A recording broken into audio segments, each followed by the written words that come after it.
बच्चों, हम जो है इंटर का भौतिक विज्ञान पढ़ाने जा रहे हैं, जिसमें आप ताप परिवर्तन का प्रतिरोध एवं प्रतिरोधकता पर ताप प्रभाव के बारे में जानेंगे।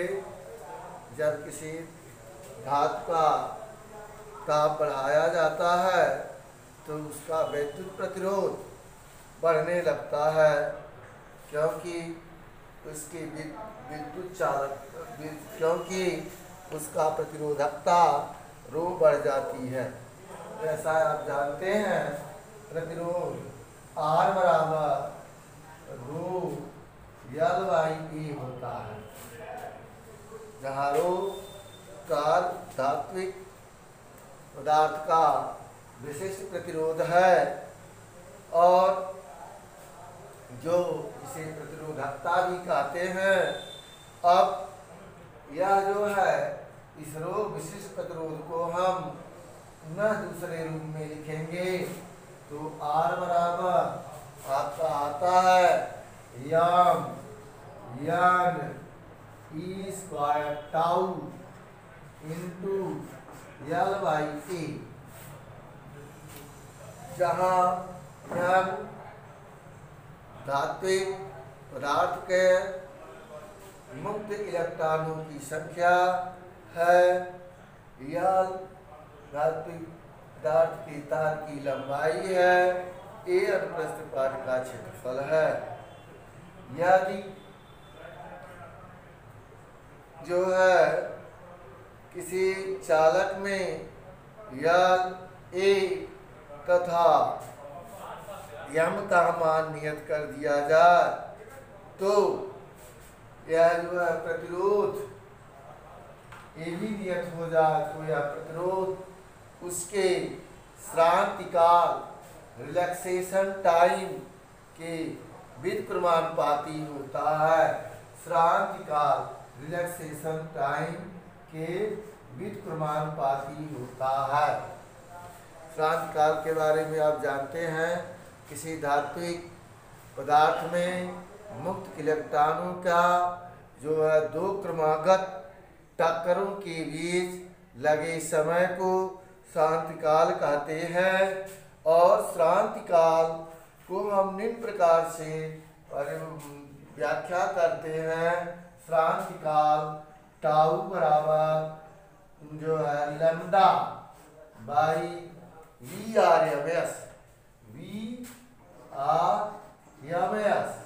जहाँ लैम्डा मुक्त पथ है, माध्य मुक्त पथ है, और VRMS जो है मुक्त इलेक्ट्रॉनों का वर्ग माध्य मूल चाल है।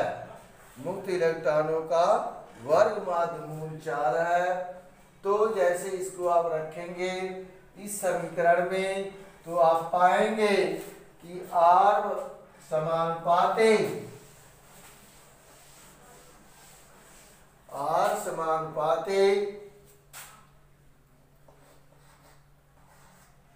VRMS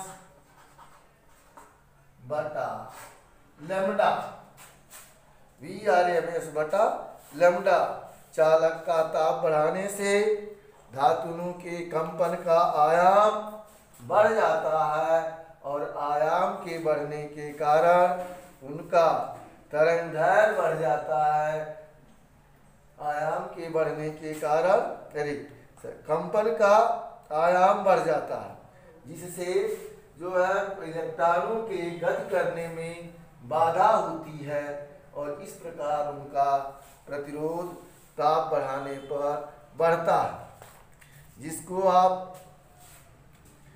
जानते हो, जैसे गैसों में जो है गैस मालिक्यूल का वर्ग माध्य मूल चाल उसके परम ताप के अनुक्रमानुपाती होती है, उसी प्रकार धातुओं में मुक्त इलेक्ट्रॉनों का वर्ग माध्य मूल चाल VRMS भी उसके परम ताप के वर्गमूल के अनुक्रमानुपाती होता है। किसी चालक का विद्युत प्रतिरोध ताप के साथ किस प्रकार परिवर्तित होता है, हम निम्न सूत्र के द्वारा उसकी व्याख्या करते हैं। जैसे आप देखोगे RT बराबर R0 1 प्लस अल्फा टी। यहाँ R0 0 डिग्री सेंटीग्रेड पर चालक का प्रतिरोध है, प्रतिरोध, और RT T डिग्री सेंटीग्रेड पर चालक का प्रतिरोध है,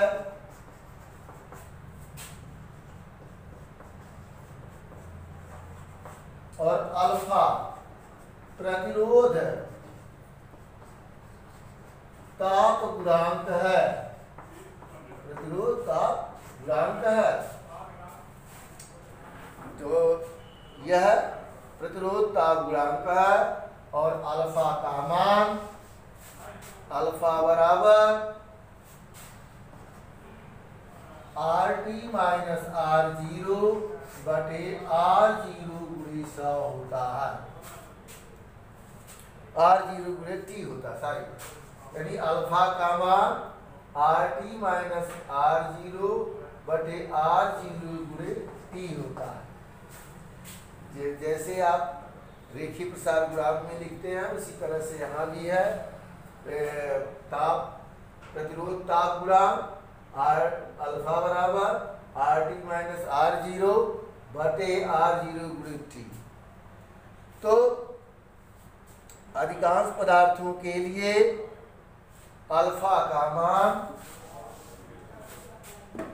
यानी प्रतिरोध ताप गुणांक का मान जो होता है 1/273 प्रति डिग्री सेंटीग्रेड होता है। इसको जब आप रखेंगे किसी धातु के पदार्थ का प्रतिरोध किसी ज्ञात ताप पर ज्ञात करने के लिए, तो आपका सूत्र हो जाएगा RT बराबर R0 1 प्लस T/273। जैसे इसको और सॉल्व करोगे तो RT बराबर R0 273 प्लस T बटा 273। इस 273 प्लस T को एब्सोल्यूट टेम्परेचर, किसी दिए गए ताप में जब हम 273 जोड़ देते हैं तो क्या हो जाएगा, एब्सोल्यूट टेम्परेचर बदलेगा। अब एब्सोल्यूट टेम्परेचर इस प्रकार RT बराबर R0 T बटा 273। किसी पदार्थ के लिए R0 माने 0 डिग्री सेंटीग्रेड पर उसका प्रतिरोध फिक्स होता है, और तब जैसे जैसे आप प्रतिरोध बढ़ाएंगे तो दिए गए चालक का प्रतिरोध बढ़ेगा, और RT उसके परम ताप के अनुक्रमानुपाती होगा, यानी RT समानुपाते T। इट मीन्स चालक का प्रतिरोध बढ़ाते हैं, चालक का तार बढ़ाते हैं तो उसका प्रतिरोध बढ़ेगा, और चालक का ताप घटाएंगे तो उसका प्रतिरोध घटेगा। ये चालकों के लिए इस प्रकार प्यारे बच्चों धात्विक पदार्थों का प्रतिरोध उसका ताप बढ़ाने पर बढ़ता है और ताप घटाने पर घटता है। इसके बाद अर्धचालकों के प्रतिरोध पर ताप का प्रभाव, effect of temperature on semiconductor resistance. अर्धचालकों के प्रतिरोध पर ताप का प्रभाव।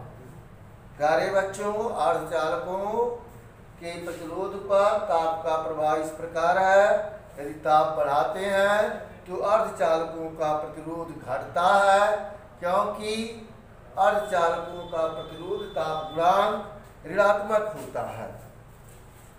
इसके बाद आता है विद्युत अपघट्यों की प्रतिरोधकता।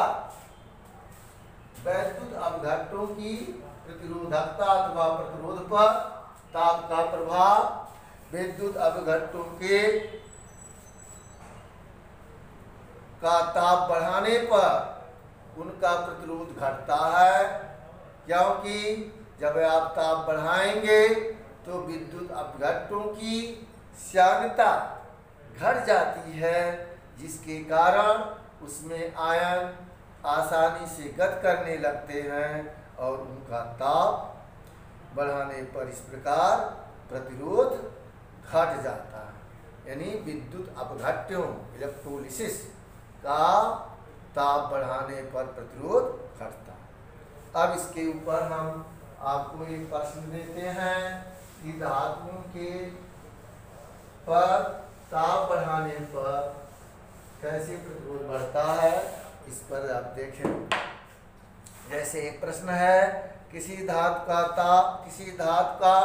0 डिग्री सेंटीग्रेड पर प्रतिरोध आपका 30 ओम है और उसका प्रतिरोध ताप गुणांक अल्फा का मान 0.003 प्रति डिग्री सेंटीग्रेड। तो किसी दिए गए ताप RT बराबर 15 डिग्री सेंटीग्रेड पर, किसी दिए गए ताप T बराबर 15 डिग्री सेंटीग्रेड पर इसका प्रतिरोध क्या होगा। प्रश्न यह है कि किसी धातु का 0 डिग्री सेंटीग्रेड पर प्रतिरोध 30 ओम है, उसके पदार्थ का प्रतिरोध ताप गुणांक जो है अल्फा का मान 0.003 प्रति डिग्री सेंटीग्रेड है। तो इसका 15 डिग्री सेंटीग्रेड पर प्रतिरोध कितना होगा, 15 डिग्री सेंटीग्रेड पर प्रतिरोध कितना होगा। तो प्यारे बच्चों, आपको मालूम है R0 का मान यहाँ पर कितना है, 30 ओम है, कितना है 30 ओम, और अल्फा का मान आपका है 0.003 प्रति डिग्री सेंटीग्रेड और T का मान है 15 degree centigrade. Then you find according to सूत्र RT बराबर R0 1 plus alpha T। R0 का मान 30 ओम 1 प्लस अल्फा का मान 0.00003 गुणे 15, इसका मान निकालेंगे 331 प्लस 0.00045 जोड़ दीजिए 1 प्लस 0.005 0 15 45 3 5 15 3 4 के पास 13 0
ओम। और इस तरह से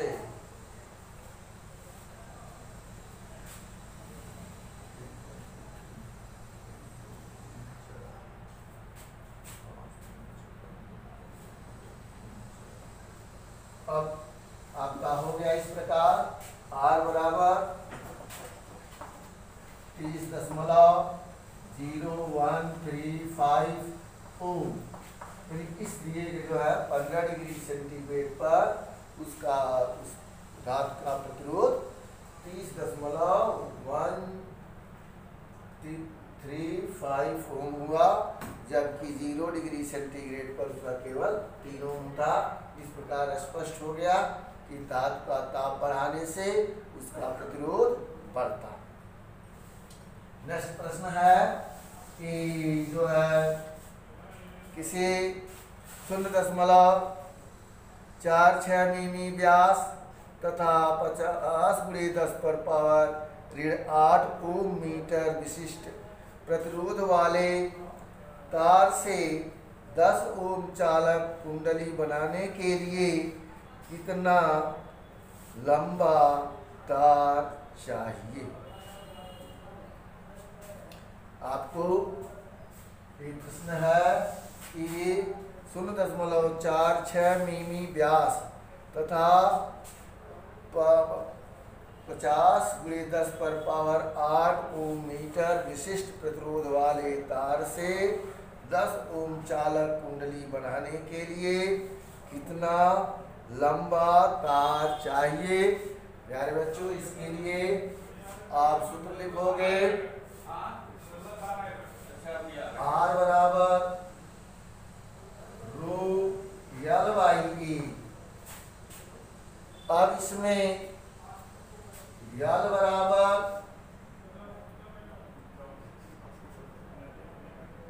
आर ए बाई रू। यहाँ आर बराबर है 10 ओम, ए का मान निकालेंगे, ए बराबर पाई आर स्क्वायर। 0.46 का मतलब हो गया उसका व्यास यहाँ दिया है, यहाँ डी बराबर 0.46 मिमी। तो इसको अगर लिखते हैं तो आर बराबर होता है, आर बराबर होगा d/2। इस तरह से ए बराबर होगा पाई d²/4। और इस सूत्र को कन्वर्ट कर लेंगे तो यह बराबर हो जाएगा आर पाई d²/4 रो। इस सूत्र से मान रख करके आप चालक तार की लंबाई ज्ञात कर सकते हैं। इस प्रकार आज की पढ़ाई बंद है। ठीक है।